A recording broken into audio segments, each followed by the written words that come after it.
I command you to heal yourself.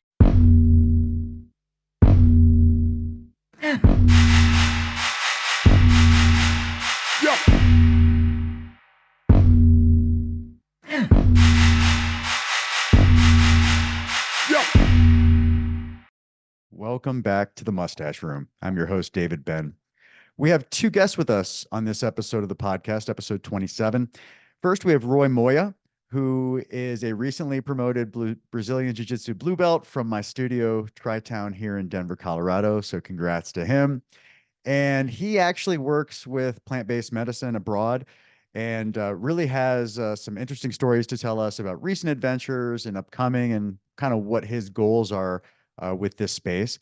And also Sam Wagner from Shroom Squatch. He's making a return appearance to talk about the newly proposed Colorado bill to kind of restrict access to content dealing with plant-based medicine, cannabis, and some other things. It's kind of controversial, and I figured nobody better to talk about that with than Sam. So he'll be on about the 55-minute, the hour mark, if you want to flip ahead and listen to that. First, we have Roy. Fascinating conversation. Our sponsor, Mustache Brands, MUSTASH brands.com. Mustache Room spelled the same way. Social media, websites, all that stuff. Really appreciate you guys being here. I hope you enjoy this.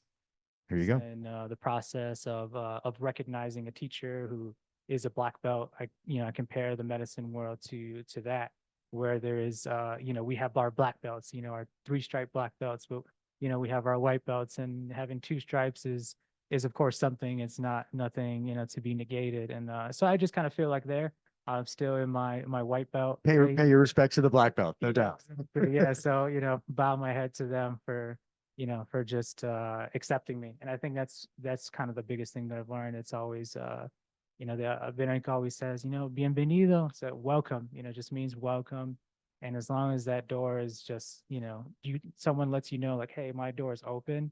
This is not a place to feel shame or feel fear. I think that's the most helpful thing, because as I was explaining, it took me 2 years after knowing where these ceremonies going on in Ecuador before I made the jump myself. And wow, so you researched it for 2 years. Well, 2 years between 2019 when I met her and knew, okay, this is a house of medicine. Gotcha. I could do medicine here, to get over my fears and to get over all the doubts. It took me 2 years until the end of 2021. Of course, the world is a crazy place at the time. That was pretty. Yeah, I'm working at the Colorado Coalition for the Homeless. Yeah. Doing this, kind of heavy work and reaching my breaking point, kind of looking for answers. And I'm she posts something online, right? Facebook or Instagram, October. I remember it was October 1st, October 2nd. We're having a medicine ceremony with yahe. So yahe is the Colombian term for ayahuasca. So just a flavor of ayahuasca, or is that just the term for ayahuasca as a whole? Term for ayahuasca as a whole. Gotcha. I think in the conversation you'd had on ayahuasca, there was this discussion of the different types of ayahuasca. Yeah, it was that. There are. Oh, there are different types. Yeah, so they will talk about yahe tigre, tiger, which is I guess more of an aggressive form. Yahe cielo, which is heaven or skies. Okay. So I guess more light kind of thing. And I think I've also heard of oro, gold. And this is all based on what the ayahuasca vine looks like. So when you, because ayahuasca is the vine, yep. When you slice it, you kind of look at it. There's some that look like really gold, So interesting. I've never seen the raw ayahuasca root. Yeah, so it's really cool. It's it's got this nice spiral pattern to it. Almost like the DNA strand. Yeah, it looks like yeah. that. But that's how they identify whether this is yahe tigre, tiger. So they have different personalities, essentially. Different personalities, and they'll tell you afterwards, oh, which one do you think that was? So you're like, oh, a really aggressive one where you felt a lot of fear and a lot of tension. Oh, that was tigre. It was more direct and wow. Oh, it was really light and gentle, and oh, that was cielo. That was sky. That was yahe. So it's not like there's not like a ghost pepper of ayahuasca. They all kind of have their own different paths. Might be there. I haven't heard of that, but yeah, we're not going to have like a Hot One TV show with ayahuasca. I don't think that's a good format. But speaking of it, so that tradition that I was brought in through with Bronica. They're from Colombia, and they weren't always. They don't have like this long, unbroken history of ayahuasca usage. It was only in the last couple generations Oh, okay. that they adopted ayahuasca. But before that, they were using a plant called borrachero, which is like an angel's trumpet, I think in English, which is supposed to be that is the ghost pepper. Like Oh, it's so powerful, and I guess it's so unpredictable and uncontrollable that a couple generations ago they decided, okay, we're going to use yahe because yahe ayahuasca is much more predictable. We know what we're dealing. what's the name of the ghost pepper again for those that are listening in case it comes across their path? Borrachero or Borrach- borrachera. It's Borrachera. an angel trumpet. So it's a tree, and like the flower, it looks like a trumpet. They grow all over the, tropical areas, but it's supposed to be really unpredictable, and you could be in a trip for days. And Oh so, boy, yeah, it's hard to plan for that. guys, so they're like, oh, we're gonna switch over to this, ayahuasca here. Very cool. So Yahe, okay. Yeah. So you fell in love with it. Do you think you fell in love with it more when you started to help other people healing? Like obviously you had took an interest when you had your ceremony in Ecuador, Uh-huh. but like when you started to show other people the way and have them heal as well, did it just take your appreciation to a whole other level for the medicine? Yeah, I mean, I think it's just a natural process. For me, it's kind of like helping others because you were helped. So it's the same concept of like when you were a baby, you couldn't do anything for yourself, your parents did, or somebody took care of you, right? And so we're kind of like this, like in this very vulnerable, almost like sometimes you actually get into the fetal position, but like feel like a Right. baby. So it's just this, like you were there in your moment, when you were struggling and in this fear state. At least for me, that's what it was. And somebody helped you, someone comforted you. And so when you see someone like that in the future and you help and you comfort them, yeah, it is a deeper connection. And I think it's just, yeah, just paying it back, like saying thank you. Like Yeah. maybe you're not going to do it for the exact same person that did it for you, but you're giving thanks, giving appreciation by helping somebody else. Love it, man. And those of you that are watching, Russell, my little my little eater just entered the podcast room, so you may see him scurrying but no medical incidents. Just to update the audience, he has not been back to the emergency hospital since we last spoke of it. Please, Russell, we can't afford any more incidents. And he likes to, sorry about the crotch intrusion.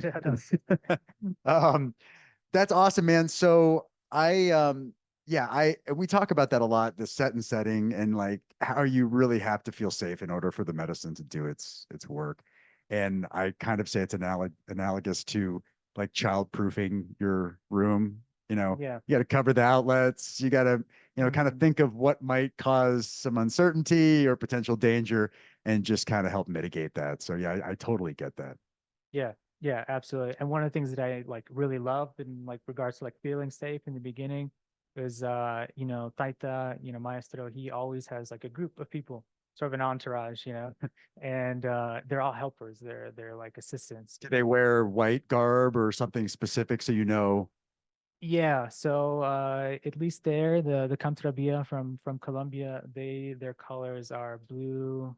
They wear like kind of these ponchos with blue stripes, a little bit of white or red in them, but it's mostly a black poncho with blue stripes. So you can easily identify who they are. Yeah, so and that represents like their culture, like from that they're from the Cantrabia culture. So you'll see them, people in those ponchos, those colors. Yeah. You're like, oh, that's they're all assisting, and so everyone who's assisting is at one time there might be playing music, so they might be a musician. They might go out and see somebody who's like maybe having a rough time and just say, hey, it's okay, we're here, and maybe suggest them to turn on their side a certain way so they're not like facing up, Sure. vomiting and stuff. But what I wanted to mention also too, like the Here, I'll take Russell. Come here, Oh, Russell. yeah. Russell, sit on daddy's lap. Come here. Traditionally it was of course males were the ones who ran ceremony in Yeah. ayahuasca.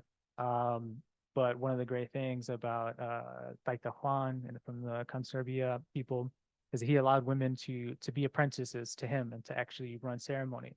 So there are medicine women in this culture, and so it's a mix of men and women, who are, assisting. And I feel like it creates this more family type feeling. Yeah, why And why do you think that is? Like, I don't think it's misogyny or anything. It's just like historically, culturally, women weren't in that lead position.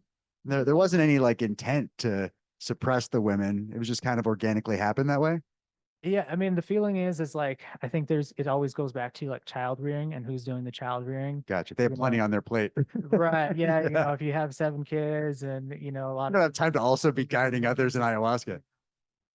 but yeah, speaking on that, I mean, I've been in ceremony where there were mothers with their young children there, and it's kind of beautiful because they That see is. them like just taking care of them, and then put them to sleep, and there's enough peace in the ayahuasca ceremony that a 2-year-old can sleep, through the night and not be awoken, even though there's song and there's music and vomiting and all these Oh, other yeah. things, you have everyone looking out for each other, and like it's a beautiful thing when like a mom can bring her 2-year-old to ceremony and be accepted. And again, like I think that is just who Taita Juan from from the construct. You have people, that's who he is, and Yeah. like he's kind of like breaking these these barriers and stuff. And Yeah, I mean, as long as the kid's not causing a commotion or something mhm. for them to see. I mean, I guess, as long as there's context too for the kids, so it doesn't just out of the blue see somebody throwing up and like all Yeah, this, potentially the hurtful stuff. As long as you set the tone for them, yeah, I could imagine that would be yeah. cool. Yeah, I think the surprising thing for me was always like, they tell you like you don't need to do things in a rush, like get up and like run out and vomit. Like your body is gonna give you enough time to stand up calmly and to walk out. I think that was one of the amazing things that I like found was like I've never vomited on the inside of where ceremony is happening. At least there, they're like, okay, we have a garden outside, so you're Just welcome to get go to back the to the earth. garden and go out there. Yeah, find yourself a plant or something. And it's also a way to give thanks for me. Like I always found the vomit to be pretty like profound and healing. That was the healing for me. And I've said before, it's not like a hangover vomit where you just want No, to curl up and die. Like you could tell that the purge is doing something, and yeah, it's much softer of a vomit than if yeah. you like. I mean, because I cannot stand throwing up. It's my least favorite thing Hmm. if it comes with the hangover or the flu. Or it just hurts and it's terrible. But this is not like that.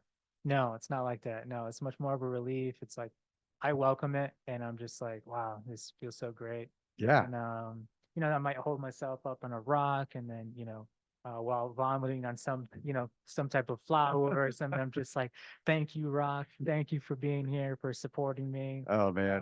Thank you, tree, for being like my post to put my hand on. And so you just have this moment of like, wow, nature is really supporting me, and I'm just giving back. And It's real life Avatar, man. yeah, It, yeah, it's awesome.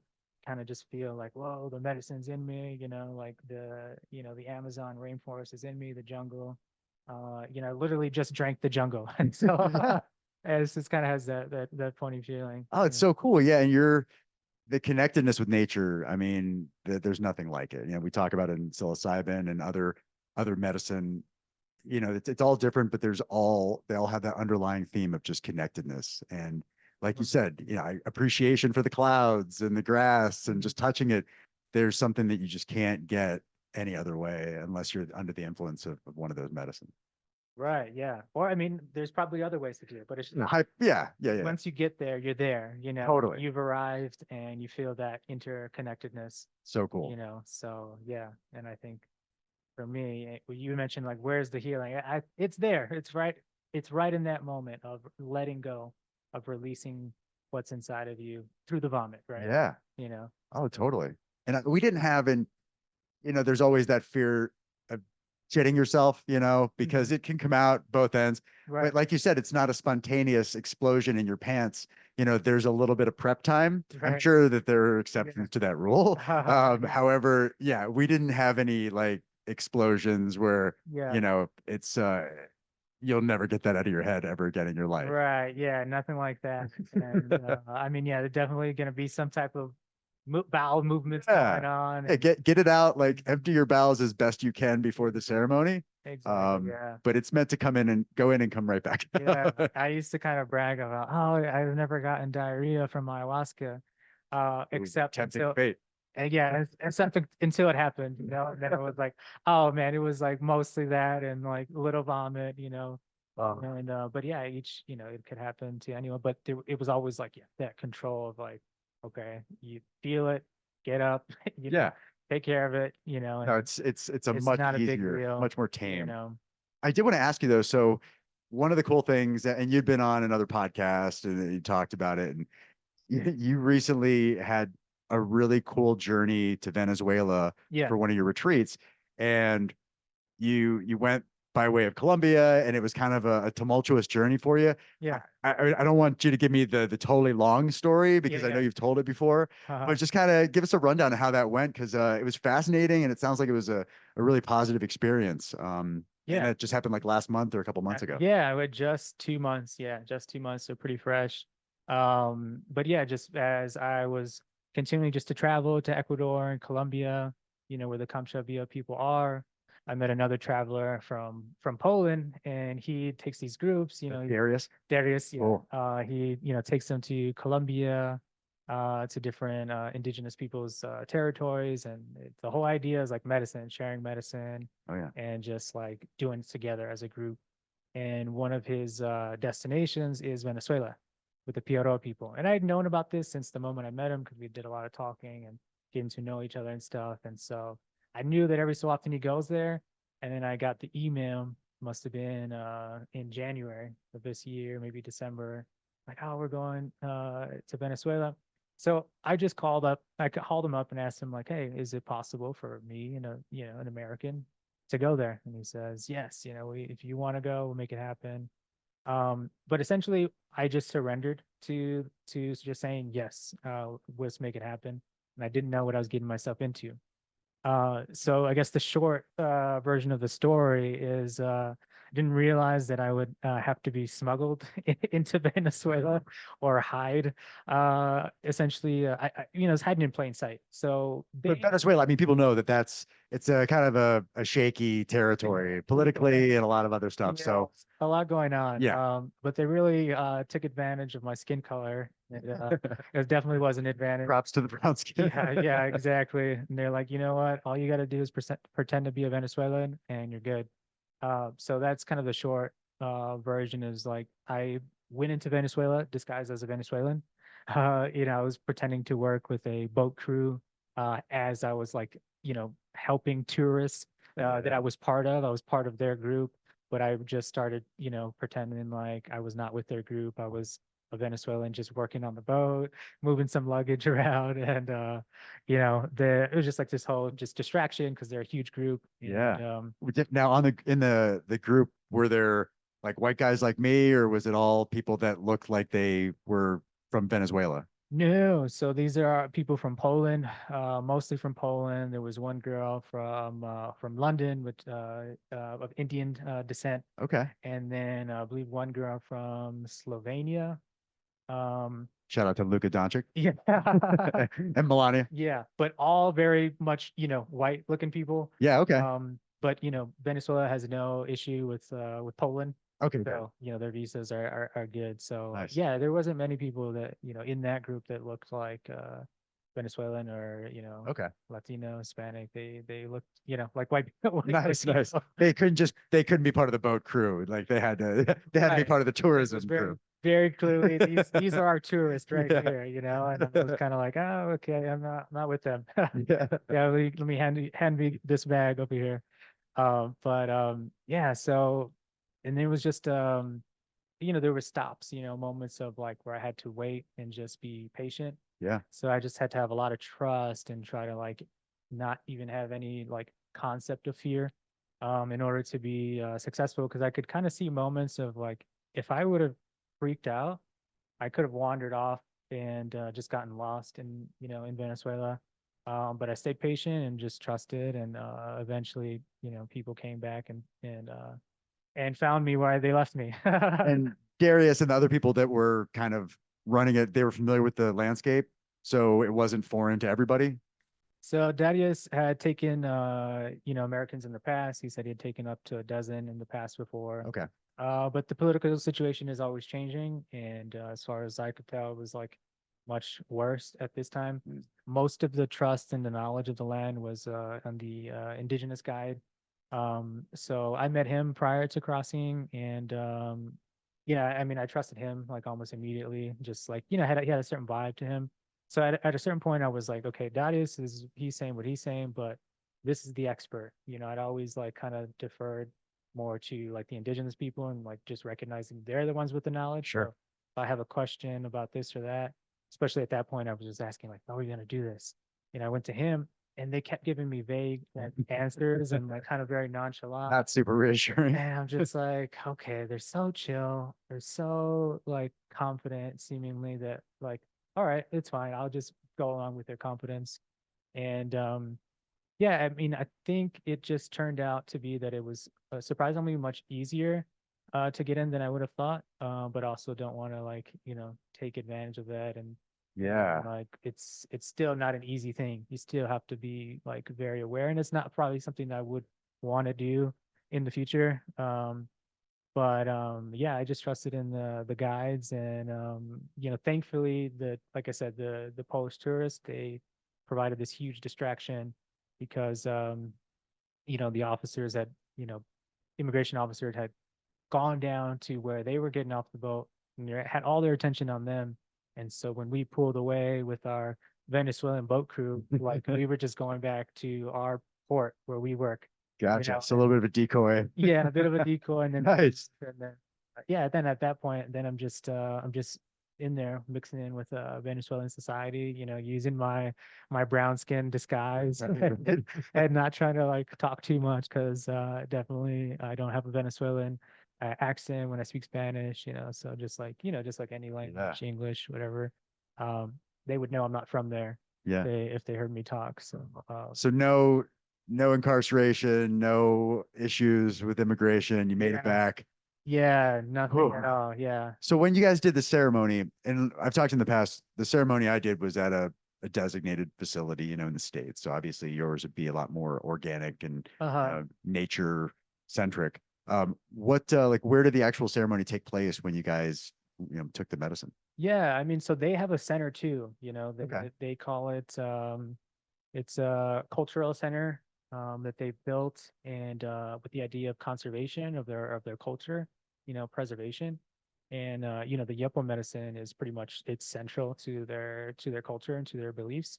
So I don't think the exact translation is healing center, but it is definitely a cultural center. Yawarapo, I think, is a name. And it has like a really long name. So it would be like Yawarapo, Alto Carignawa. And these are all like designation, like how we would say Denver, Colorado, United States. Gotcha. Narrowing down more geography. Right. So Okay. they have this really long name for their center there, which some of it is just a regional distinction, this state, this area. But it's called the Churiwata, where the medicine is taken, and Churiwata is translates to the house of singing. So they have these chants, these songs that accompany the music, and that's why they call it the house of singing. So it's done. It has this form of like, so we call it like a teepee. Okay. But it's like a giant teepee that could hold about 50 people in there. Kind of like a yurt. A yurt. Okay. Yeah, yurts, and it's made from just wood and dried leaves, and so very much a traditional Hiaroa house, or medicine house. Okay. And so you are immersed like in the rainforest, but you are indoors, right? But it's just a very, we say indoors, but it's just a house of sticks. Yeah. So probably no elaborate flooring or anything, just a cover essentially. There's no floors. Okay. It's dirt, Which is good. I mean, you want to be at one with, like, I enjoyed touching the grass and the dirt and stuff when I took the medicine. Right. And especially for Yopo, the part of taking Yopo is that seated on this bench. They have these wooden small stools, handmade. Yopo, is that the tobacco that you were talking about? So Yopo is the snuff, which Snuff. has 5-MeO DMT, which is their central, sacrament medicine. And actually, in two of their ceremonies that I witnessed and was a part of, they sit on these wooden benches. So it's a ceremonial bench. You don't sit on it to like eat your breakfast or something. You sit on it to, to meditate, to Okay. contemplate, when you're on Very the purposeful. medicine. Yeah. So that, yeah. So this idea, you are pretty much immersed in nature, but there is so much procedure, uh, that procedure and structure, it also makes you feel safe. There's somewhat of like, hey guys, we know what we're doing here. This is how we're going to do it. You're going to sit on this bench. We're all going to get in a circle. We're going to start left to right. And we're going to, what I mean? So like all of that structure and procedure does help to feel safe and comfortable. Totally. You need that structure because, yeah, I mean, as the subject of, drinking the medicine, I mean, the set and setting, like we talked about, have to really make you feel willing to go wherever it takes you. So, yeah, totally, man. I'm all about the structure if it leads to that comfort level. Yeah, exactly. And they do demonstrations, especially because it is a snuff. You have to inhale it Okay. strongly through your So nose. that is wow. So, and in the past, I've just drank the ayahuasca motor oil, Yeah, yeah. So this is actually ingested as a smoke. You're actually ingesting it, so it's a powder. Oh, powder. Okay. Yeah. So and then you're inhaling it using it's like these two things put in your nostrils. It's goose bones or something like their leg bones. Kind of like what they did with the hape when I took hape. Yeah. Okay. Yeah. Usually hape is blown into someone's nose, or I guess you would also blow it into your nose, Okay. with the one that's where, that you can do for yourself. So the same thing, only the opposite, because you're actually, sniffing it, snorting it. Yeah. I'm sure snort is not the preferred Right. description. Right. I'm like, how do I say this? Um, but yeah, no, I've said it before. Like, yeah, just think of like a really massive bump, if you will, of this powder, that's been prepared, and they say take it without fear, because you really, in order to get the effect, you want to like inhale it, as much as you can. Yeah. So yeah, you have to really you should be fearless, because the more hesitance you're gonna have, you're gonna waste the medicine. You're gonna like halfway have it, in your nasal passage, and it's not gonna give you the effect it would have been if you would have Is just. it Russell? Go away, Russell. Hey, go away. Mhm. He still wants to be on this podcast.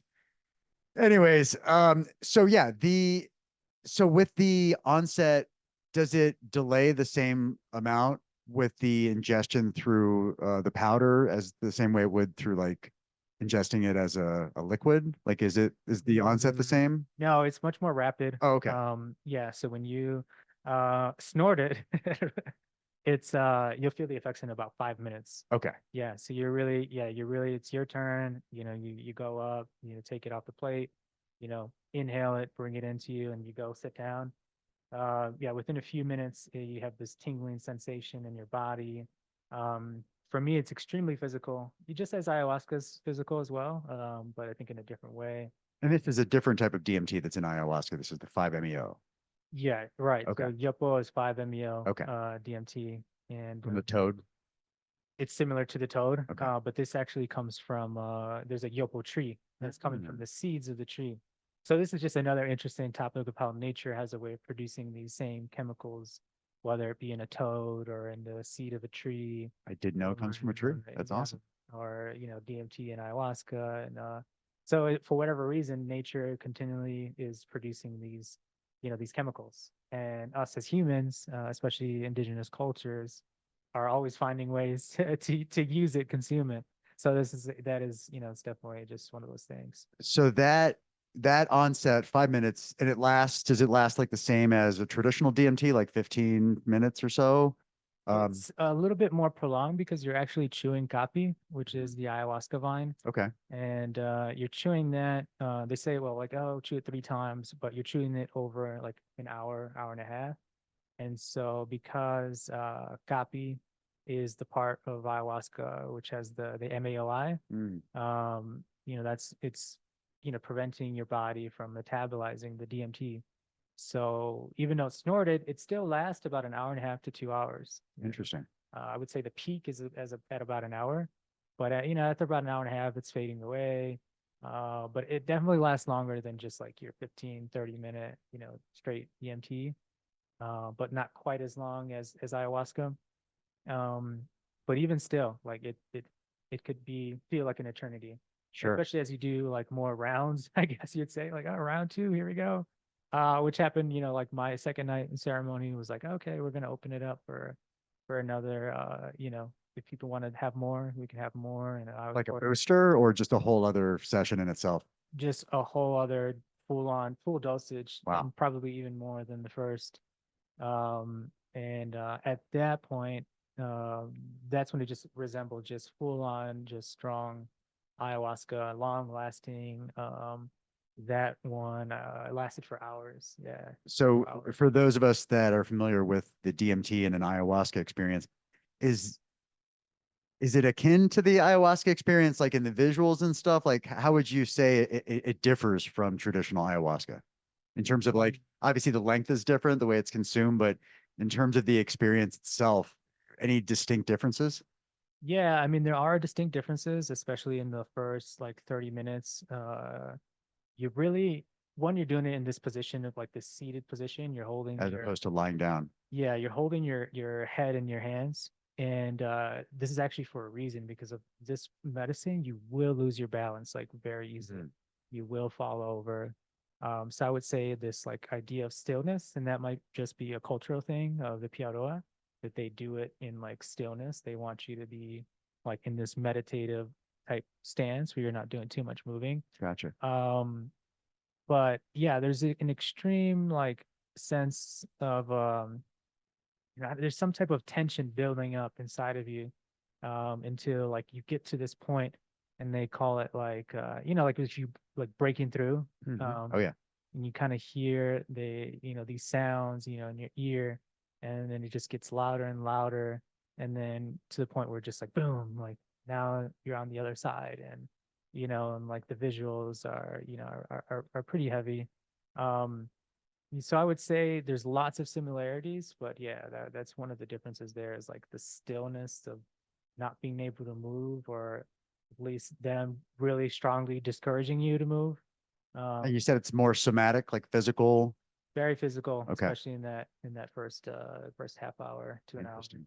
And you're chewing on the root, so it's kind of time released in an extent, to an extent, Yeah, were you chewing on the root prior to taking kind of it? like residual. Yeah, so then it can last longer. So yeah, I mean it definitely stark differences, but lots of similarities as well. Um, I tend to when the first time I took Yopo was in 2022 with Darius, after a session of ayahuasca, like the following day.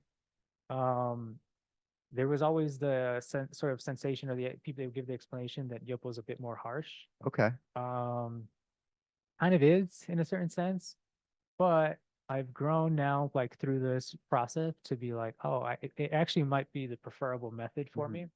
Because now that I've adjusted my body to it, and yeah, took it like 3-4 days in a row. um, your body kind of starts to adjust and becomes familiar. So part of it is just like experiencing something entirely new that That it's like apprehension right, like going into it. Yeah, what am for I sure. experiencing? Like you don't even have the words to describe the sensations you're feeling, as similar to when the first time you might take ayahuasca. Like what is happening? So you go through this process again with with Yopal, and like this is different. What is happening? I don't know what's happening, but something is really going on here. Interesting. But after the like that adjustment phase, and then you get to the point of like, oh, okay, yeah, this is the same land as ayahuasca. Like you said, you arrived, you get to Yeah. that point.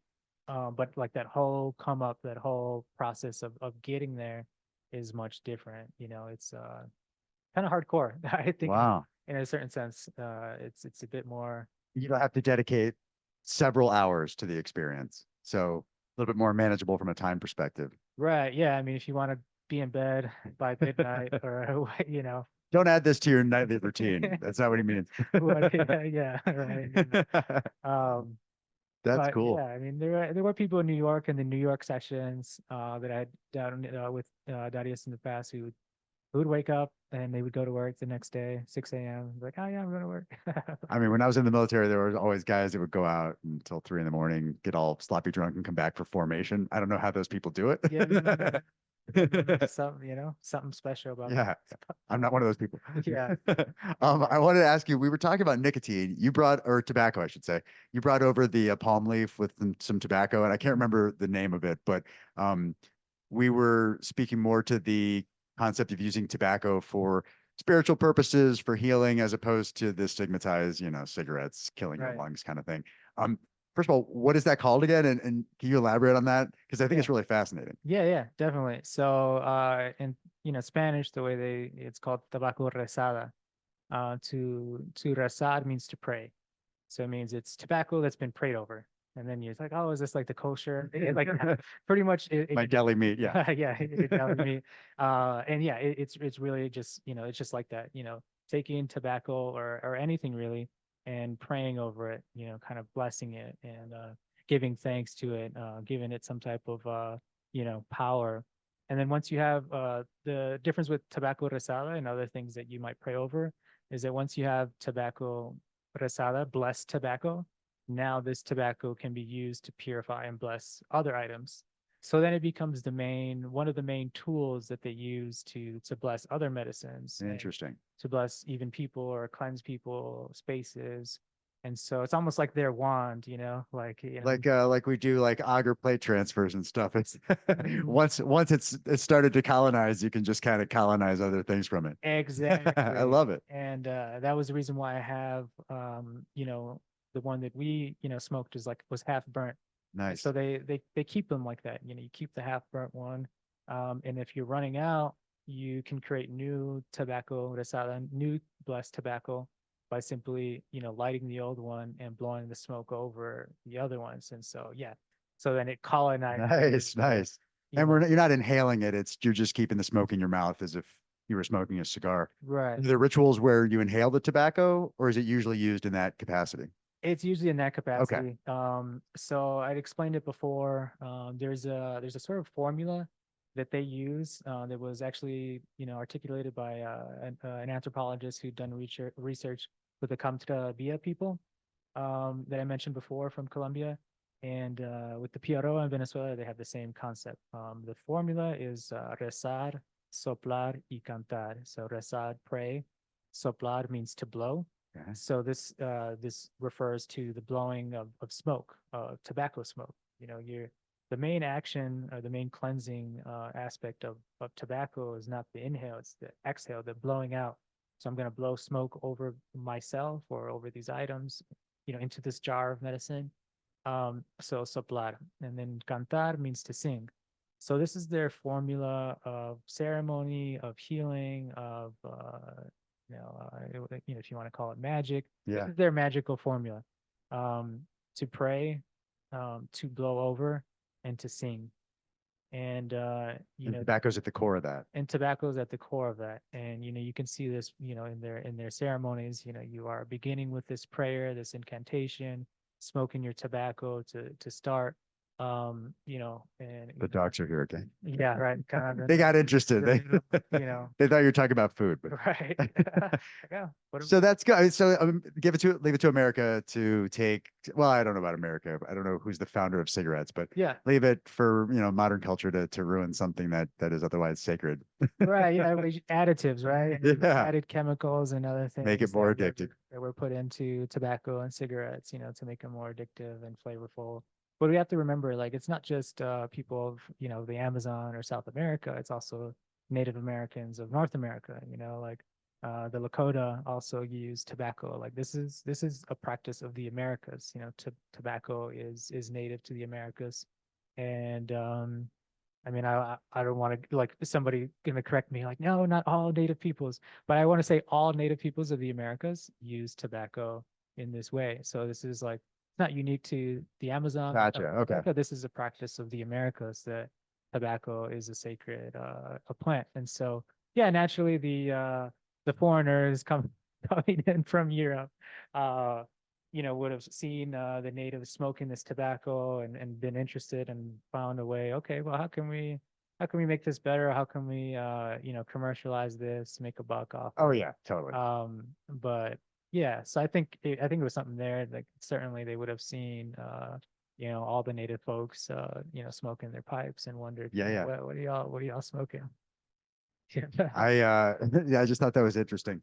Hold on. Let me get these dogs. Come on, guys. Wrestling match. Your vocals are not. Oh man. All right, we'll just let it, you'll hear them in the background. Right. So you did the 5-MeO DMT, you did the traditional the traditional ayahuasca. Sorry. Yeah.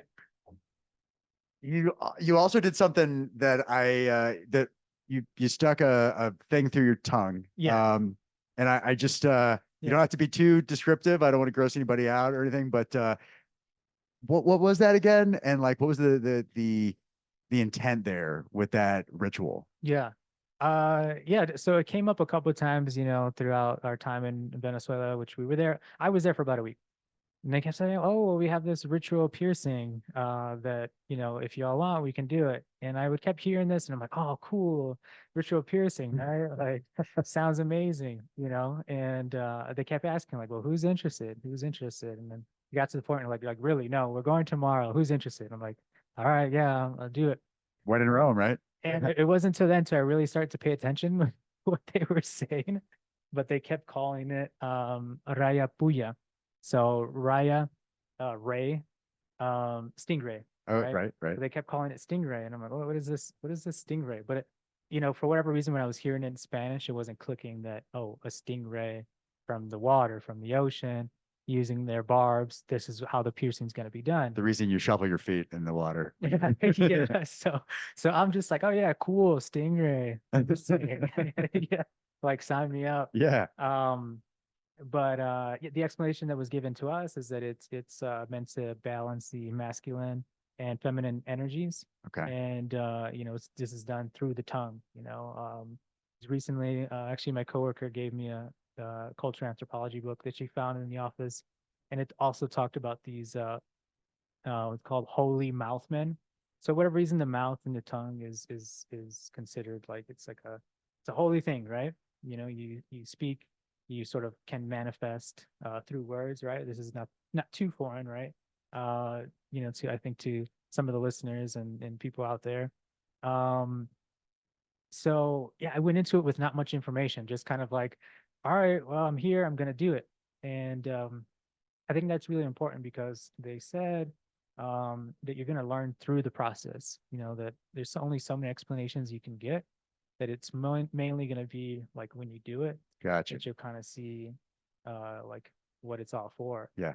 And so that's where I like tell people that I can't speak to all the mysteries of this ritual piercing, but what I can say is that after the piercing, I felt like much more in line, confident, just kind of like in tune, and just like some type of relief.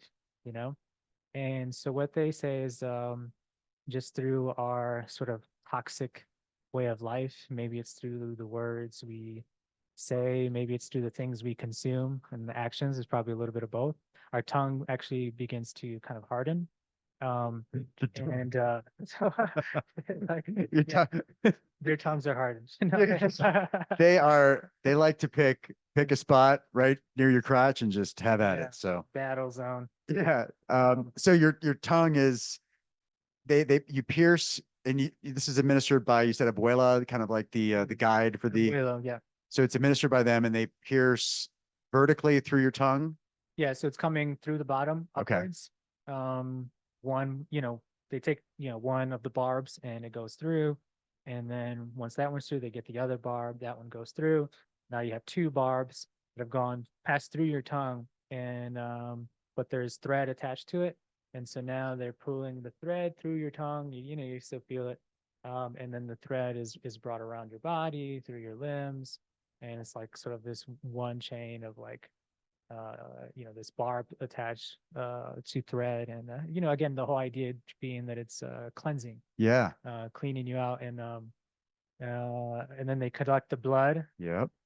which they use in divination, and they say, well, your blood, what they told me is like, oh yeah, your blood is a little dirty. Thank. Gotta clean. Yeah, right. So, yeah. I didn't know. But yeah, they give you, just a little bit of an indication like what you have. And I'll share this because this is my experience. And Yeah, sure. um, they provided their diagnoses, right? And in their medical system, there's different things. But what they said was rabia, and rabia it translates to rage. And they said, okay, this is what you have. You're suffering from rage. And it was something I really like identified with because I'm like, man, a lot of things, some of the like there's many possible reactions to upsetting things or traumatic things, but one of them is rage. Yeah. You get so angry, you just um and so yeah, certain things that happened to me in my life, and I was just carrying a lot of anger and didn't really know how to deal with it. And so something that resonated with me when they like looked at my blood, I'm like, yeah, it's rage. Like what the heck? Yeah. Dirty blood. Yeah, and so you kind of hold this in, and like you think about the way we express anger could be through yelling. We could say some mean things to other people when we're not really meaning it. Sure. And then also this concept of biting your tongue, you know, saving your words. Oh yeah, yeah. The whatever they call that, the expression. Right. Yeah. So that was kind of the advice they gave me, like, oh, watch your tongue, clean your tongue literally, but also watch your words. And and they had asked them like in our talking circles, we had talking circles after ceremony. They asked Abuelo about this, and he elaborated and said, this thing of the tongue, this piercing of the tongue, it's not meant for you to start abusing people, but it is meant for you to feel empowered Mm. and to begin to defend, yourself. So I guess it's just a concept of speaking up, express yourself, be authentic. A lot of times we hold our tongue when we should really speak, and sometimes we're speaking when we should really just Gotcha. not speak. Yeah. So Makes sense. it's kind of supposed to help with that, like identifying like when are the moments you need to share, when are the moments you're like, don't even speak on it, That makes perfect sense. And and you said afterwards that you kind of felt some positivity from it, right? oh, I felt great. Yeah, I just felt so like free. I was like, just it was like an anxiety, that had left, this tension that just released, and I just I just felt great. It's awesome. And I just had two holes in my tongue. But they healed. You don't have They two heal. gaping holes in your tongue right now. They heal almost instantaneously, or like Okay. within a matter of days, and they're like, yeah, no sugar, no salt, nothing like that. So I kind of feel like I've messed up a little bit by having too much acidity like too soon. Oh, to Um, offset some of the effects. Yeah, because yeah. lemon and salt was one thing that they had on hand to diffuse the experience if anybody had a tough time. Right. So I mean, I was having some pineapple, and then it kind of like I'm like, oh, should I be having pineapple? Yeah. And then I had this other thing, this other medicine, like sprayed. They sprayed into my tongue, but I'm like, that was actually done by someone else, part of the group. Okay. Who was like, oh, I try this, and it's like, oh, a couple sprays. I'm like, oh, I don't think I'm supposed to have Little tips and tricks. And yeah. So, but either way, yeah. I mean, I definitely felt great, after the piercing, and it didn't really impact me too much. It was just, eat slower, that's that rad, man. Yeah. that was mainly it. It's the symbolism when you're talking about how, biting your tongue and speaking your mind and all that stuff. That, yeah, that makes total sense. Right. It's Yeah. authenticity. Yeah, exactly. And I think it's in line if, like if you've read or listened to the Four Agreements, Hmm. talk about being impeccable with your word, so it's just the idea that, your word is sacred. And it's like the idea of like, well, the opposite of that is like, oh, you're just talking shit, Right. Yeah. like, Nobody likes that guy. it's like, Unless you're trying to hype up a fight. There's no real right. reason to talk So shit. it's just like the simplicity of don't talk shit, Yeah. like your tongue is not for that, so. I dude, so this is not your full-time gig yet. I mean, at some point I would imagine you'd love to make this your full-time thing, being able Yeah. to help people and take people abroad and stuff. What what's upcoming for you? Like what's we talked a little bit about it before the podcast, but like what are your next steps? Like what's your roadmap look like with this Yeah, side hustle? for sure. Right now, I mean, my focus is just really on like collaboration, especially with, with the indigenous people and with the people who helped me and brought me in. So the next trip is in June, back to Ecuador, near Otavalo, in the Imbabura province where my friend Veronica is at. So that was the first medicine house that I Oh, went and right, right. had ayahuasca in. And so a lot of these things are like just really concrete, like material plans, but that is the necessity, right? We live in the material world. Sure. So if I want to have people come over, we have to have the space for it. So in this case, Veronica's wanting to expand her medicine house, make it bigger, a bit larger. Right now, her ceremonies like frequently have 30 people or more Okay. per night, Fridays and Saturdays. And the interest is just growing. Like she's got her base increasing, so she wants to expand it, Yeah. maybe be able to have 40, 50 people Good for her. for, a night. And so part of the trip is just going out there and kind of just volunteering, whether it's my physical labor, getting wood, materials, helping things, just basic stuff like that. Maybe planting some trees. It could be a lemon tree, whatever, a medicine tree. Yeah. It's literally just getting involved. That's the next one. For me in June, like I feel like, it's not that like I owe her, but it's also like again just giving thanks and I saying, mean, there's got to be gratitude yeah, for her introducing you to yeah, the like world. I appreciate it. Thank you so much, and for welcoming me, into your home. This is also her house, not just a medicine house. Yeah. She lives there and hosts people and hosts ceremony. So it's just like, man, I want to see this grow. I want, if this could be open to me, then I know it can be open to others to, so essentially me helping her expand her medicine house. I It's love it. just opening the door for like, hopefully in the future, like I said, my dad will be going with me, but hopefully it'll be, friends or other people, even strangers I've never met. Like that's definitely a safe place for people who want to experience ayahuasca for the first time. Yeah, it's cool how people that take this medicine or this variety of medicine immediately want to be part of the process. You immediately want to like help the next ceremony or help somebody through a tough time while they're under the knife or in the medicine. And so I get it, man. Like, yeah, it's immediately you become selfless. Right. It just instills that almost automatically, Yeah, yeah. which is amazing. Yeah, exactly. It's family, right? Like Right. how is family supposed to be? It's like, just helping each other out and collaborating, cooperating and all sorts of things like that. So if people are looking, and I don't know, what your intake process looks like, or how you determine who you're going to work with, but if people are listening and they want to maybe work with you or explore the stuff that you're doing, do you have like a public website, or how do people go about finding this sort of healing? Yeah, I was thinking about starting a website. I didn't quite get around to it. But for now, I would like kind of just refer people to look up like Casa Jaguar. How do Uh, you spell that? So Casa, Casa, Jaguar, so Jaguar. Okay. So house, house. So you'll notice in the ayahuasca circles, the jaguar is a big symbol. Sure. It's considered like jaguar medicine, and I think I've seen it a few yeah, times. we could talk about that, the symbology of that. But yeah, Casa Jaguar, Okay. Jaguar House, that is Veronica's medicine house Awesome. in northern Ecuador. So I would kind of, yeah, just like you can find her on Facebook under Casa Jaguar. You can find her on Instagram, Casa Jaguar. And you can kind of see what she's doing. And she's got the formula down, right? Like she's offering more than just ayahuasca ceremony. She does temazcal, which is the sort of the hot sauna, I guess, Mhm. so to speak. This practice from Mexico, you get inside the yurt or the teepee, and Sure. it's like hot sauna, Sweat lodge. sweat lodge. Yeah. There you go. Nice.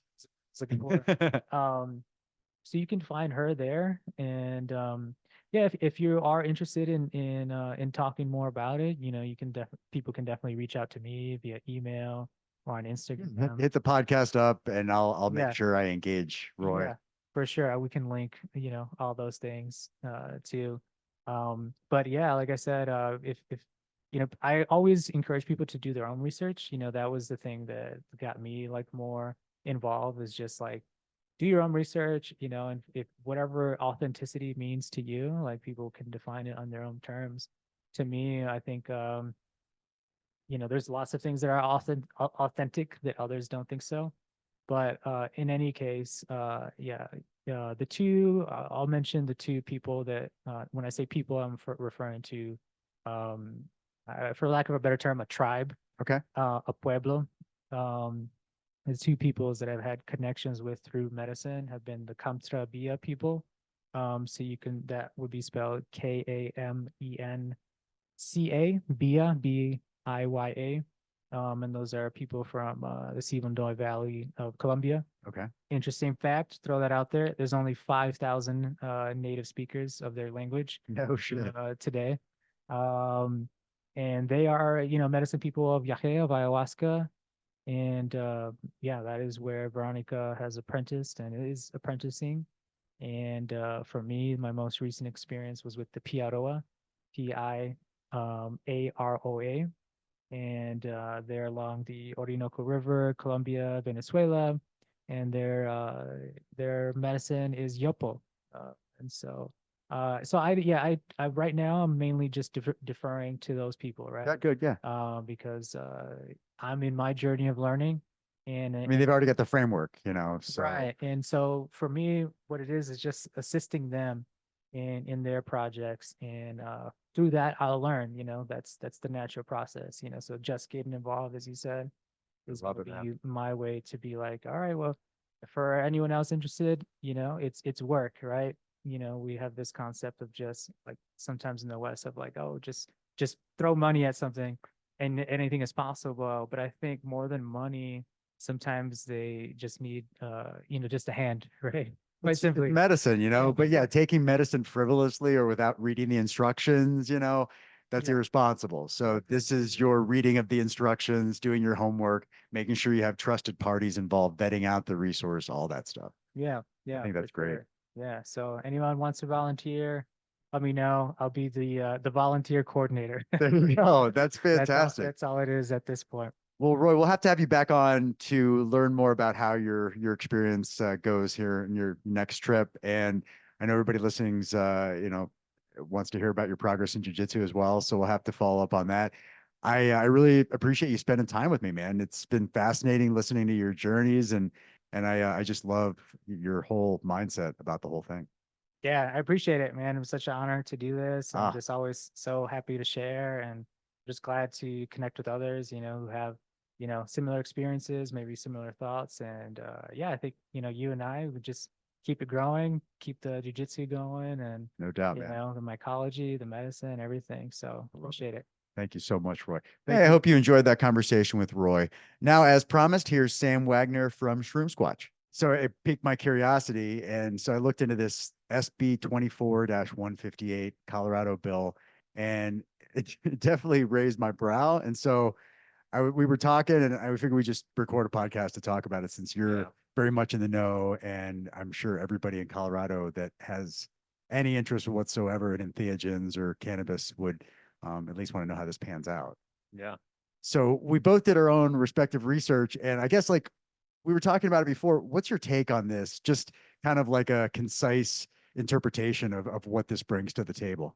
Yeah. So it kind of outlines three main things that it's going to essentially legislate, prohibit the promotion or the distribution or the sale of on social media platforms. The first one, which is kind of listed as the broadest, is illicit substances, which is, of course, why we're talking about it. Although I think anyone who has a stitch of anarchy in them should be talking about this for a variety of reasons. And Illicit, very subjective. yeah, very subjective on illicit. It goes so far as the illicit part, just to kind of define that, goes so far as to point out marijuana, and it also points out other prescribed medications. So that would be stuff like cough syrup. You can't say like, hey, I used this cough syrup that is scheduled that you would have to pick up from the pharmacy, and it really helped my throat out. Like, you could be a mom, like, I give this to my kid, and it had, very low side effects. I definitely promote the use of it because it's scheduled. So it even extends to over the counter. Now, I mean, I understand, people have gone a little too far with Sudafed and some other things. Sure. And made some pretty terrible stuff. Very, very. So I understand like restricting access to Sudafed and maybe like some other weird propaganda, but cough syrup, I mean, unless you add some codeine to that cough syrup, Mhm. It's not what people would consider the bad cough syrup. Right.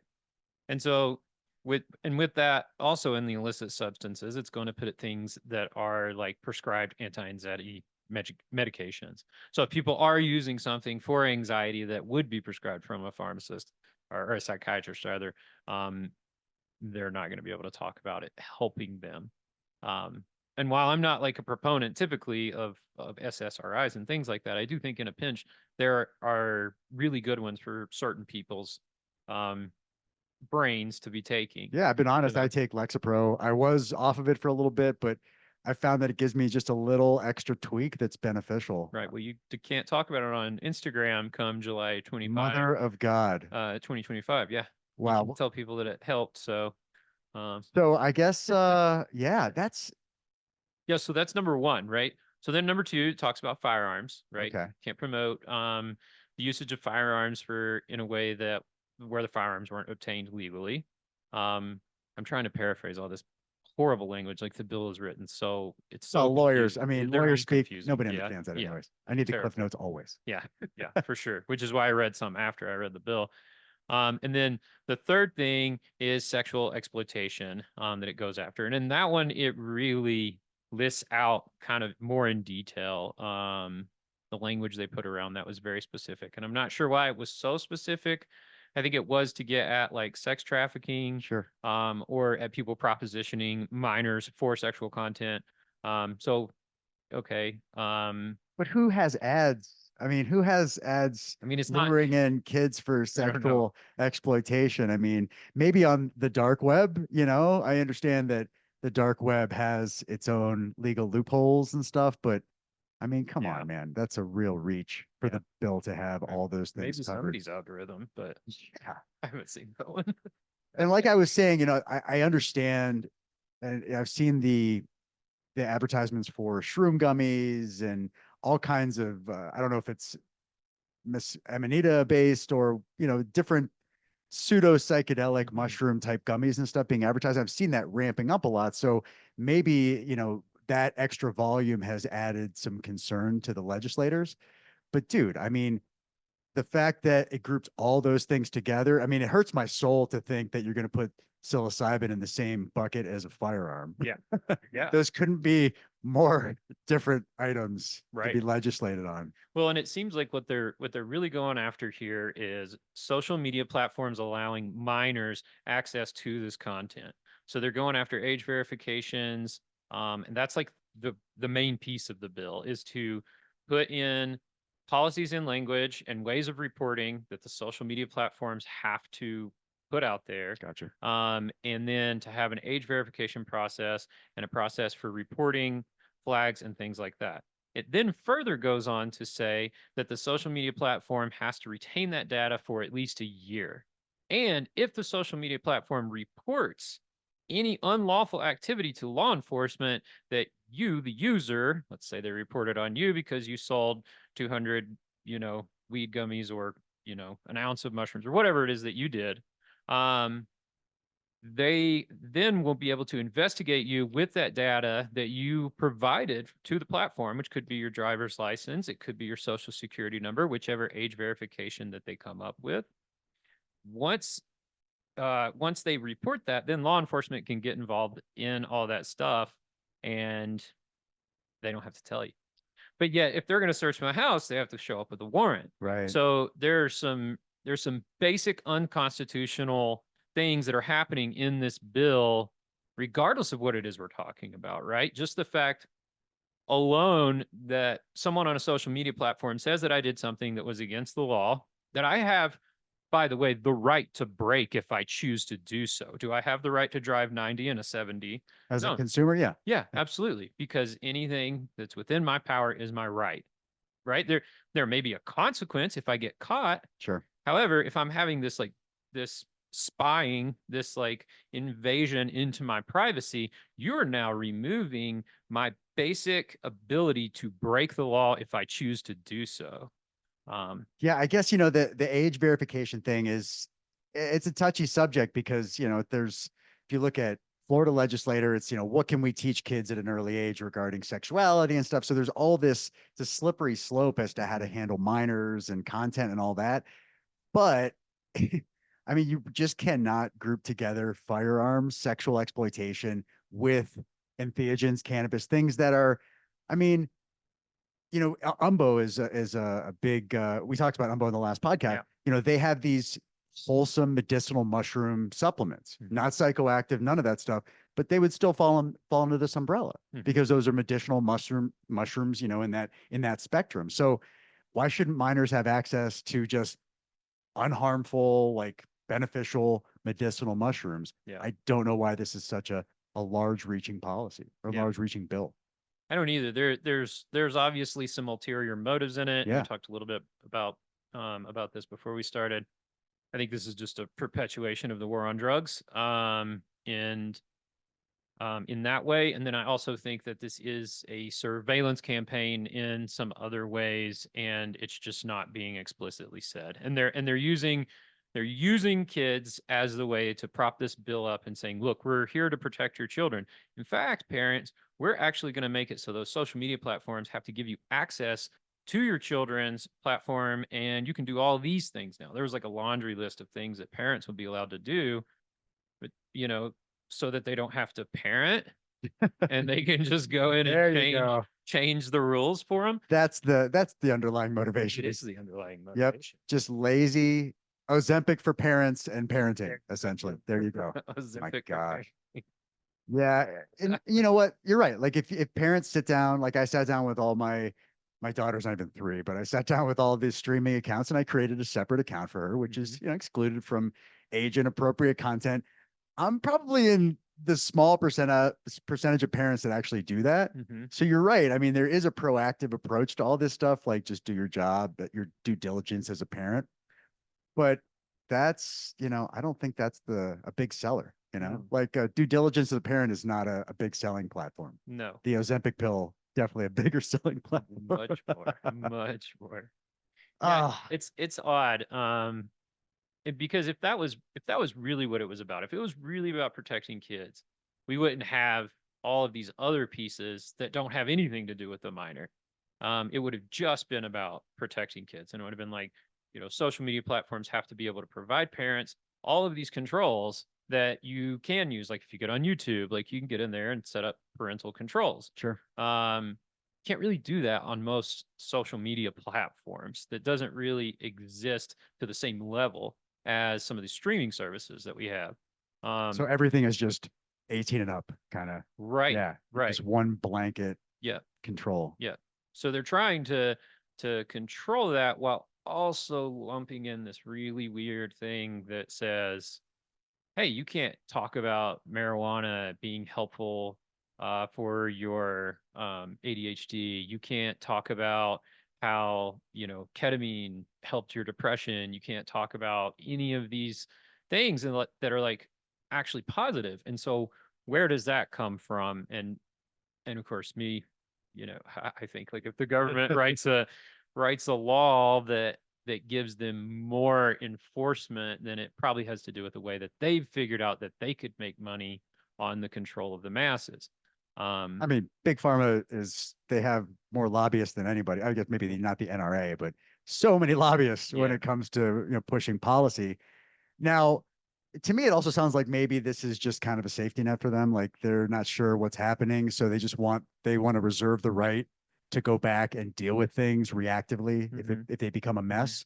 And that's tough as a business, as a small business like yourself, because you want to be able to advertise to potential customers, existing customers, and not have these heavy restrictions And then also, you don't want 5 years down the road for them to be like, oh, well, this shit's not cool now. We're going to go back and reactively start digging in and pulling your data and doing things to compromise your business. So, that creates uncertainty in small business. And, that's just disgusting. Yeah. Because we're very pro small business on this podcast. Yeah. Yeah. I mean, yeah, we both own a small business. So Right. like it's, I mean, we see it with like how a lot of the stuff on social media is already going anyways. Like you spend this much money, then you'll be sponsored. Then people will see you. Correct. You have to engage these platforms by paying these massive companies, Meta being obviously the one who's doing the most at this point, probably, or Elon Musk, who needs no more money. And we pay these people more money just to say, hey, I'm really small. I'd like a little bit, just a little bit. And ultimately I've had none of that stuff work in my favor. I think there's other ways you have to engage that. But this is, I hate social media, to be clear. I despise it. It's essential though. You can't survive I in know. today's marketplace without it. You can't. And it's the one thing, if I could eliminate from my business entirely and still be fine and just continue operating, like I've jokingly said to my wife numerous times, if I could just get people to buy enough cordyceps for me to never go on social media again, I'd be off in a second. All right, if anybody's listening and needs 100 tons or however many cordyceps that would be. Yep. Come buy cordyceps and we will be done with all this. But I mean, the second that they tell me I'm gonna have to verify my age and provide documentation, I will be gone and I'll have to figure out another way to do it. I mean, yeah, it would hopefully if it comes to fruition, it won't be wound so tight that you can still survive and find a way to maneuver within those restrictions. Like I'd hate to see this get really restrictive to where you can't make any moves at all because everything's completely scrutinized. Yeah. So I mean, like, I don't want to see this actually come to fruition and actually make it to law anyways.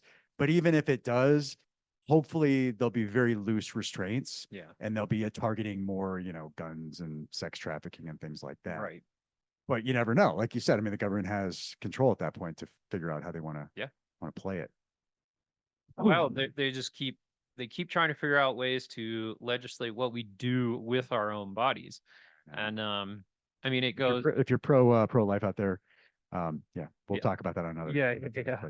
Not on that side. But it's pretty wild though. Like, I do think about like that conversation a lot of times, the pro-life, pro-choice, and how a lot of those folks would be like, that are probably on the pro-life side are usually more conservative. And so they would probably be very anti any drug, which is an interesting thing, saying like, yeah, you can't do this or that with your body like all of the time. And then allowing the government to legislate it. But it's like, I don't know, part of being alive is like the ability to do what you want with your body, right? So You would hope. yeah, depending geographically where you are. yes, right. But it's, it does kind of go back to like there's that old anarchist thought that they say that the only thing that you did of your own volition was elected the king. That's deep. And then you're done after that. I- You can't elect the king. And and to be honest with you, in Colorado, like Governor Polis, I like Governor Polis to an extent. I mean, I could be way worse. Yeah. So not that he's our king, but like we did a good job vetting out a decent governor for Colorado, and we still get shit like this. Mhm. So it doesn't even have to be, it could be more than just the king involved. Yeah.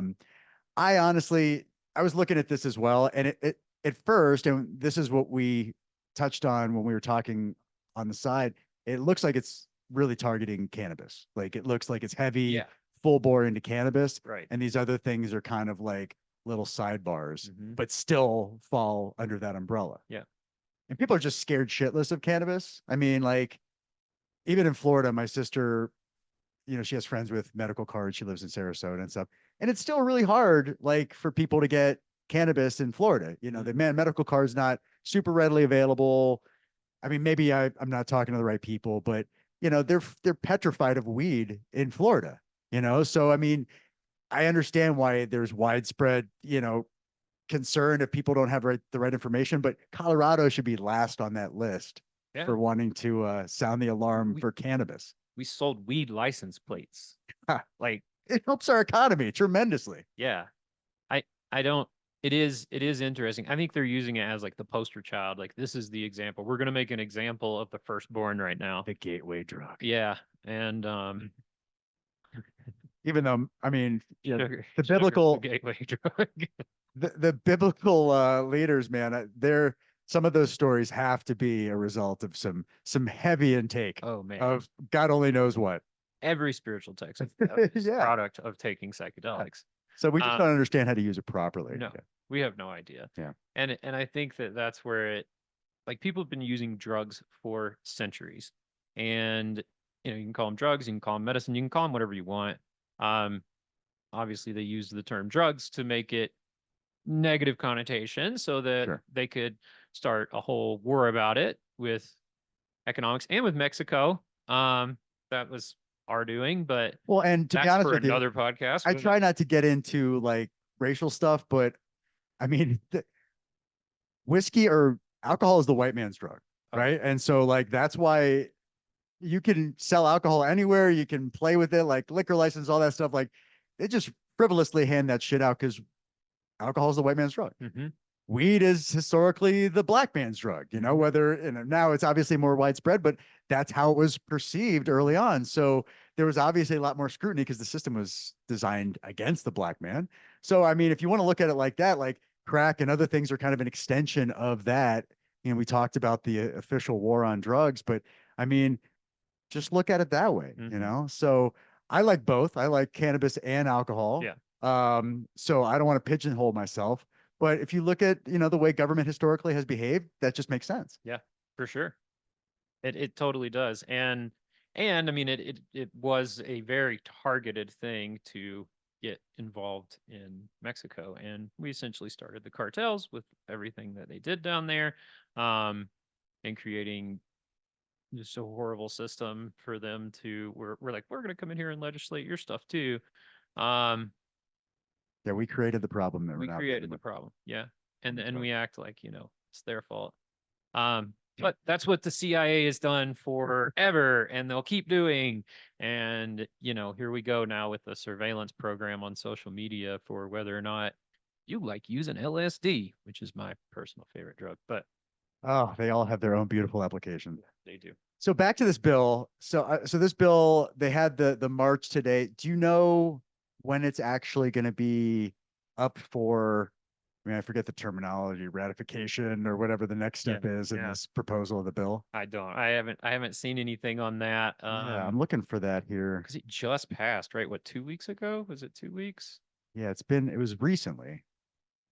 So I guess at this point, we just have to hope that there's not enough support for this thing to be furthered. Yeah, I'm not really sure what the timeline looks like.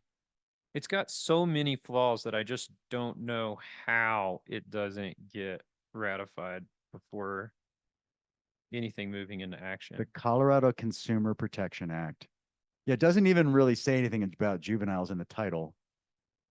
No, but then that's what it leans in really hard to is age verification. So if you're listening to this podcast and you have a small business or you're involved in social media and doing business in Colorado and you kind of might be affected by this, do your due diligence. Go online. It's SB24-158, Colorado Consumer Protection Act. We're not expert, we're not lawmakers. So, we're just interpreting this, we're paraphrasing as best we can, but we have a stake in the game and this could negatively affect both our businesses. So we're obviously going to keep an eye on it. But, the true libertarian environment, that's like, it's great, to think of that type of freedom. Obviously, we don't have that luxury, but stuff like this that are really going to hurt the small businesses, man, we've got to fight back. Yeah. Because for sure. if my tech industry, I was talking about on another episode, when it comes to cloud, there are 3 providers. There's Microsoft, there's Google, and there's Amazon. And if you want to try to compete with that, good luck. Like you're just going to have to be an extension of their services. Like you're just not going to be able to survive as a small business in that space.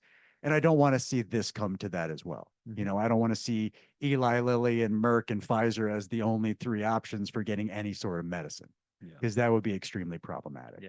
So the tech space, all right, cool, whatever. That's a totally different animal. But this hopefully will not make it to that point. Yeah. Small businesses have to survive in this space. Yeah. I think the nice part too is like to think about, like, as far as like it, like cloud stuff, like sure, there's nothing you can do about ever putting stuff there or using it outside of kind of just what already exists. At least with a lot of this stuff, you can cultivate this at home. And obviously that's a big part of what we both talked about. Absolutely. And so you can't cultivate all of it. Sure, not everyone's going to be able to like go make ketamine at their house Or grow peyote, 15 years of Yeah, cultivation right, for exactly. peyote. For little tiny cactus.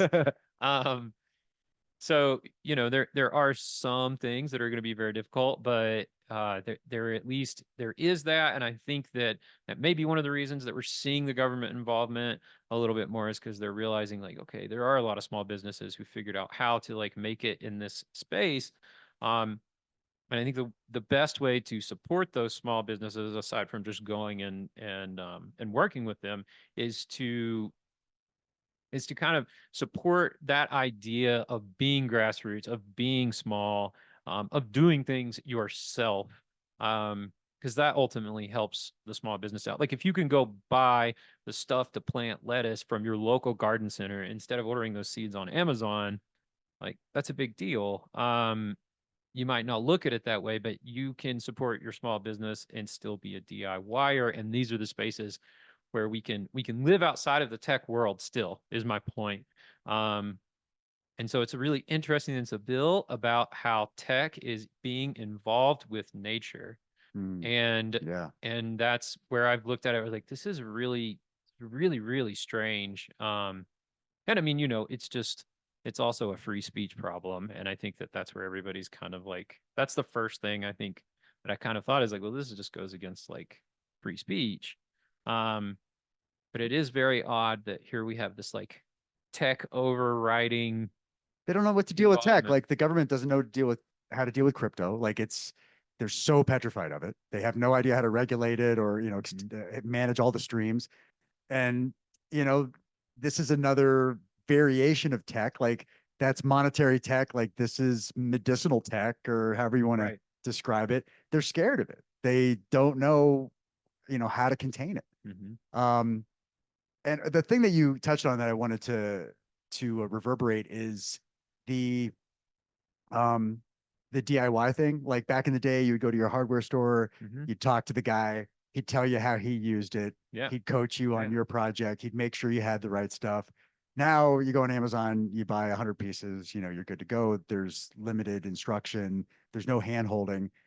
That disconnected process also translates into social disconnection and all kinds of other things. So the more, like you said, you can go to the hardware store, in your case, the mushroom growing store or whatever, learn how to do it, talk to the experts, get the supplies, go back, have a relationship.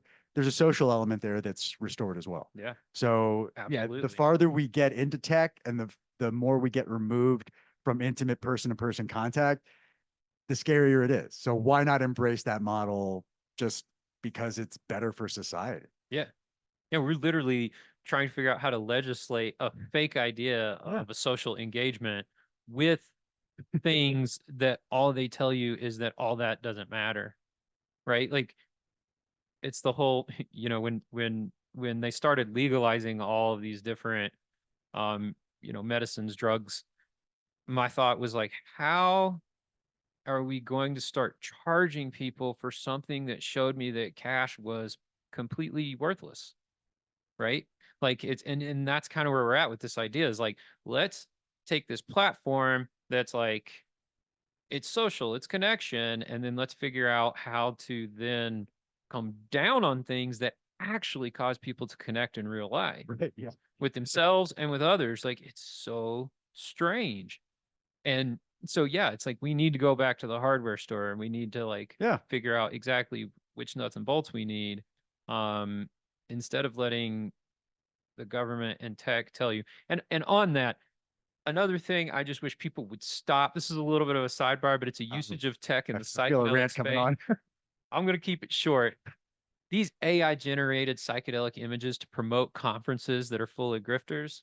oop, I think I pulled myself out. Oh, That are, okay. yeah, but like a conference that costs a lot of money, and then they use an AI generated image to promote it of like some psychedelic half zebra, half man with like spiral geometric Yeah. patterns and spiral eyes and stuff. It's just, what are we doing? I thought we were trying to go back to these things, not like it's just bizarre to me. And so anyways, that's a definite aside. I'm not going to rant about that anymore, but it seems like the space of, yeah, using tech to like further promote something that tells us that we don't need any more technology. And another thing too, and we talked about big pharma.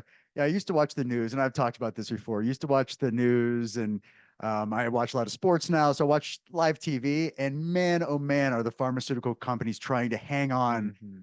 to dear life to cable streaming, like live TV. They have got their hooks in so tight. I remember we were watching the news for a weekend, and there were probably 6 or 7 different pharmaceuticals that were just on repeat. Just Holy shit. basically, it was the same commercials over and over in like a sequence. They're trying so hard to hold on to that. I can't imagine they're having that same stranglehold on social media. It's probably that tempering of the social media is to benefit that other type of advertising. I would imagine. Yeah. Isn't it illegal for pharmaceutical companies to advertise on television in a lot of countries? Aren't we one Not of here. the few? Well, I know that for sure. Definitely not. It should be. I mean, like, there's no, I've never, how could you autonomously decide to take a medication? Like, it's pretty much in your provider's hands. And if you go to him with a question, he or she should have already got you there. Like, if you have to ask about it to your provider, it's too freaking late. Like, you have the wrong provider. So for you to autonomously be like, I should be taking blah, blah, blah, Resulty or whatever the fuck you're taking these days, you should not be the one with that idea. The TV should not have instilled that in you. That should be your provider taking care of you. So the system is just unraveling before our eyes. Yeah, well, in the system, like, short story on that. When I was case managing in foster care, I had a foster, not my foster kid, but one of the kids on my caseload. Um, she was transitioning medications. And so she went to see her psychiatrist, who I actually liked quite a bit. Usually I did not like the psychiatrist. Therapist, often very much liked, but the psychiatrist and I usually did butted heads really hard. I really liked this lady because she was genuine. And what she told my 14-year-old client was, since you're shifting medications, I'm going to give you something that's not going to work because the insurance company says I have to prescribe it to you for 2 weeks. Then you are going to need to write down that it didn't work and you had this and that side effect. And then I'm going to give you something that will work after that 2-week time. But because you've already quit taking the other medication, you didn't titrate off of it properly, just don't take anything, and don't take this one that I'm going to give you that is not going to work. Just to cross off a We couple had boxes to for cross the insurance. box because they were paying Yeah. that. And this is a small mom and pop, like, not mom and pop, but a small therapy center where I was doing foster care. Like, this wasn't like a state funded, like federally funded, like, this is a private provider who took people who were coming through a private provider that worked for the state. So it's like they weren't like a big corporation at all. And she was like, we still have to take their money. And just think of all the everything that goes into creating that placebo or whatever that middle drug was, like just wasting everybody's time, wasting all our money. Yep. Wow. It was Yeah, insane. psychiatrists, I mean, they're really there just to prescribe the drugs, So I guess they're fulfilling their core duties by prescribing the drugs. Right. And that's why I liked this lady, because she was at least going to be honest about why she had to prescribe this drug that didn't work. Oh, yeah, I saw some show and Same. this girl showed up. I forget what the name of the show was. She showed up and she's like, here's your weed or whatever. And she's like, thank you. Somebody's like, thank you, drug dealer. She's like, I prefer pharmacists. And she was like, so do they. Yep. Very true. All right, so we're gonna keep an eye on this, Sam. At this point, like we've done some homework. There's, I'm sure, a lot more for us to study. Oh, So yeah. as there's any movement in this bill, we'll come back on. We'll, let the listeners know what's going on. Cool. Hopefully it stalls at some point and never makes its way any farther, but we'll keep you guys posted. Yeah. So, Sam, what do you have upcoming? We talked in the last podcast. You recently had a class. What's upcoming that people listening can look forward to? So coming up, I have the Cordyceps fundraiser on May 18th Cool. at the Corner Boxing Club in Boulder. So that'll be a Cordyceps specific cultivation course. And that's $100. All the proceeds go to the Corner Boxing Club, which is a nonprofit. Awesome. So my donation is essentially just teaching the class, and then you donate your money to the corner. And then Such a they good have guy. I try on them. They're such a good organization, and Carrie, who owns the gym, it's like she's helped me out so much. It's just kind of the least I could do feeling for that one. And then that fight, kind of the reason we're doing the Cordyceps is that there's an amateur boxing event on June 1st called Unite to Fight. And so this is a fundraiser leading up to that where all the fighters raise money for their own nonprofits for that event. So pretty cool. So you can check that out at my website, shroomsquatch.com, or go to the Corner Boxing Club to learn more about the Unite to Fight event. And I'll be at SciCon in Vegas, not this weekend, but next. Sweet. So that's whatever, May 9th and 10th. And I'm speaking there on cultivation. Yeah. So that'll be fun. And yeah, that's kind of it for now. My next cultivation course that's more like geared towards culinary and therapeutic mushrooms will be at the beginning of June. I don't have the date set. It'll even be like the 8th or the 15th. Great. And that'll also be at the corner. So when you get the dates, we'll throw it on the podcast. Cool. I really appreciate you stopping by and sharing your understanding of this bill with us and chatting again. Yeah. We'll have to continue this conversation For sure. again soon. That was a fun one. All right, man. Yeah. Thank you very much. Cheers. Thank you, everyone.